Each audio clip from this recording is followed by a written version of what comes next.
In today's video, I'm going to teach you how to include multiple folders in a creative workflow within Space on Wrike.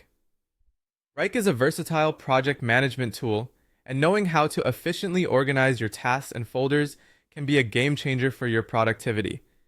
Let's dive into the process step by step. The first thing you'll want to do is go to Wrike. Open your browser and log into your Wrike account if you're not already logged in.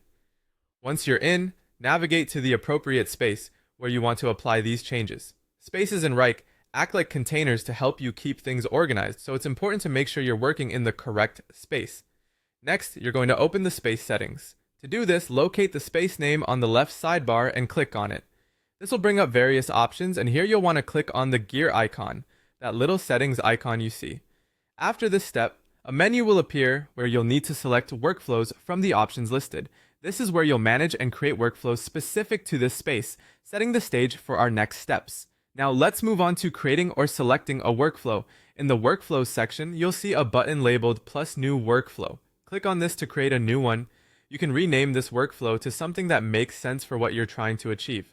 Perhaps something like My Own Workflow. The name is crucial because it helps you easily identify it later, especially if you're managing multiple workflows across different projects or spaces. With your new workflow created, the next step is to apply it to multiple folders. Head back to your space view. Here, you'll want to right-click on each folder that you want to include in this new workflow. By right-clicking, a menu will appear, and from this menu, you'll choose Change Workflow. When prompted, simply select your newly created workflow, My Own Workflow, from the list. This will apply your customized workflow settings to all the folders you've selected, streamlining your process across multiple tasks and projects. Finally, it's time to check your workflow in action.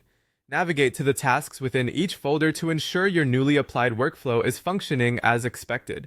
This is an excellent opportunity to verify that all tasks are correctly categorized and that your workflow is truly optimizing your creative process. By following these steps, you've effectively included multiple folders in a creative workflow in Wrike, allowing you to boost your productivity and keep your projects organized in a highly efficient manner. Remember, the key to mastering tools like Wrike is to explore and tailor them to fit your unique needs, enhancing both your work quality and efficiency.